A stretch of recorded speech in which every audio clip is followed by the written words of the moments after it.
Good morning. Disappointing news to come on air with Aston Villa against Burnley, which was due to kick off at 10 o'clock Eastern, has been postponed. COVID-19 continues to cause major disruption to the Premier League schedule. That is 6 of the 10 games this weekend now off due to a surge of cases within the Aston Villa camp.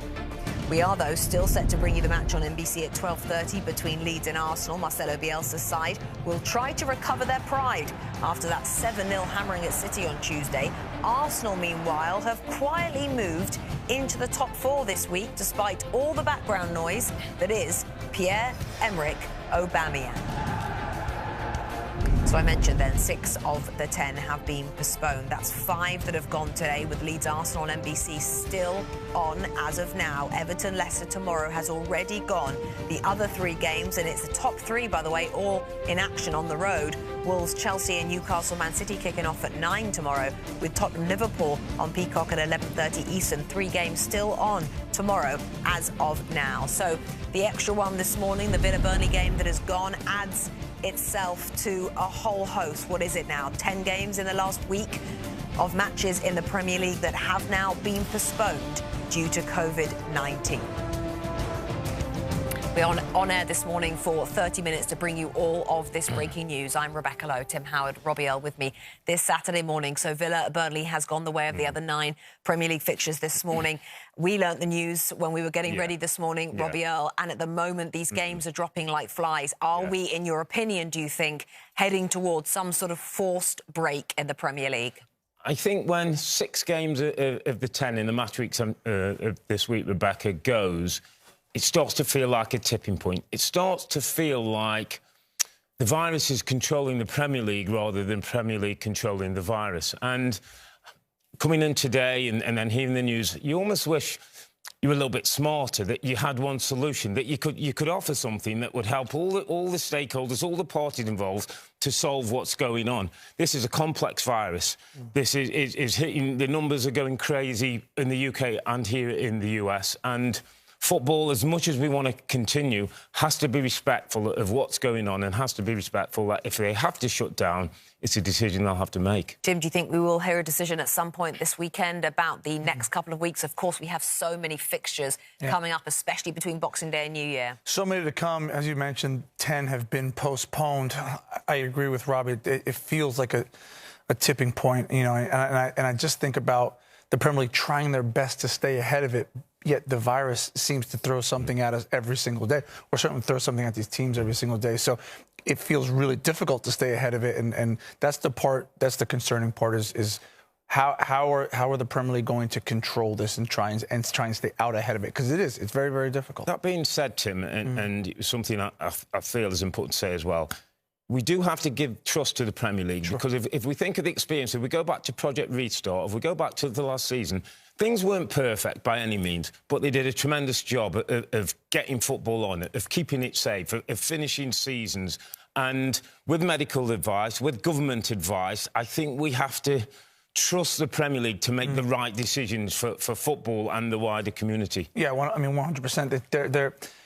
It's an impossible task, and I think they're doing a fantastic job at it. They're reviewing each case-by-case basis, you know, depending on which game, which teams are involved. They've implemented emergency measures, so they're doing everything they possibly can with the information they have. Yeah, I'll bring you those emergency measures shortly. Of course, we've got to not forget about the fans. Many fans travelling down from Burnley today to Villa Park, hoping to watch the game. They're on their way to turn around and go back to Burnley. Villa fans as well, turning up at the ground to find out that it has been postponed. Robbie, if the Premier League decides not to take a break, and the Premier League decides to play each game on a case-by-case basis, as Tim was saying, and try to get as many of these fixtures played as possible, that will distort the league in terms of games played column.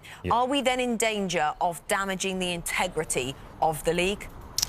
There is absolutely that argument, and it is a difficult decision, Rebecca, because if games can be played, if 2 sides have got enough players to play those games and we can move each match week on, then you kind of want that to happen. But I think it's Eddie Howe who's come out and talked about the sporting integrity of the league. I think Brendan Rodgers has talked about it, whether you're facing a top team that's not got some of its big stars, whether you're one of the bottom teams and you're fighting and you can't put out your strong teams, it almost starts to distort. You're thinking of teams at both ends of the table. Do they want to not play and save games? Do they want to play and get points? That's the bit that, at the end of the season, we don't want to be looking back and saying, I think that was a mistake. I think that helped somebody to win a title, or that helped somebody to stay in the Premier League. Tim? Well, I think that's going to happen. I mean, look, perfect example is Arsenal Leeds today. Arsenal's going to want, they're flying. They're in fourth place. Leeds just conceded 7. They're going to think, let's get this game on there. So you're going to see teams that are not at full strength that are going to think, yeah, we'd love to have a few games in hand back in the back end of the season so we can get back to full strength. And there are going to be other teams who are flying at the moment who want the games on. I definitely think, particularly at the teams down near the bottom, they're not going to want to have a whole host of games to have to make up, particularly when they're looking up at the table thinking we're behind by 9 or 10 points.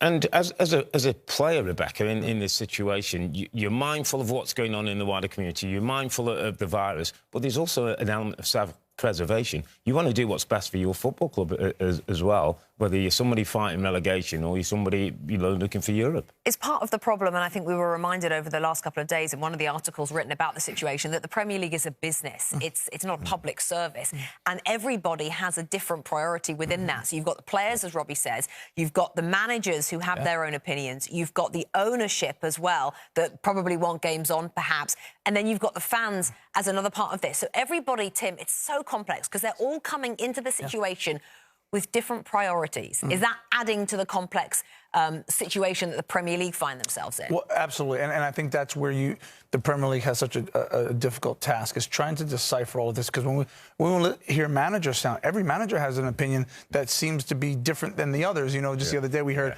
Sean Dyche talking about we should play, and then another manager saying it should be off. So the Premier League have to sift through that, but also the Premier League, as they sit above it and they rise above it, and they have to make the best decision, as you mentioned, for each club, for each ownership, for the fans, for the health and safety. So those decisions will be made outside of those opinions. What do you think players this morning, let's say you're in the Leeds camp or the Arsenal camp, who at this stage are set to play today, but you are seeing, you're waking up and you're an Arsenal player, you're seeing games going off all the time. How is that affecting you? Because are you on the edge of your seat waiting for your game to be called off? Well, it affects preparation, right? Because, you know, when you're in the hotel and you're having your pre-match meal and you're going for your team walk, your focus is, how do I get these 3 points today? Whereas these players will now be thinking, this game might be off. Do I need to prepare the same? Or there's a lot of, they'll be on their phone texting family and trying to get news. So the preparation will be thrown off a bit, absolutely. And one of the other big problems, Robbie, is we're heading into Christmas. Yeah. So it's not like the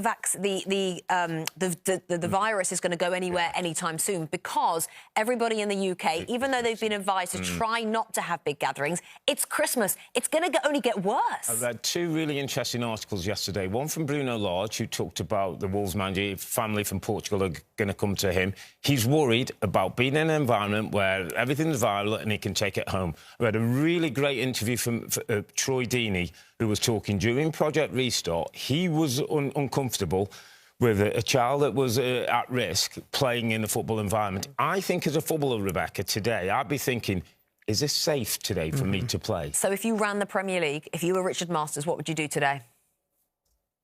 I would let things go as they are. One more game, Rebecca, and for me, I would be looking to shut it down. Tim? Same. Absolutely. OK, well, as it stands, 6 out of the 10 have gone over the course of this weekend. And Tim mentioned the emergency measures, the COVID protocols that have been put back in place. They have been reverted to emergency measures for clubs, of course, because way back in 2020, that's when we had to begin these measures. Increased frequency of testing for both players and staff, face coverings, indoors, social distancing. And then for fans, they have to complete COVID status declaration before attending a game, which requires valid NHS COVID pass or a negative test within previous 48 hours, and there will be spot checks at every stadium. Hi there, I'm Rebecca Lowe, studio host for NBC's coverage of the Premier League. Don't forget to hit subscribe to watch highlights all season long, and be sure to tune in for Premier League mornings every weekend at 7 a.m. Eastern. And for even more content, head over to Peacock, where we've got live games, original series and a dedicated round-the-clock Premier League channel featuring studio shows, classic matches and much more.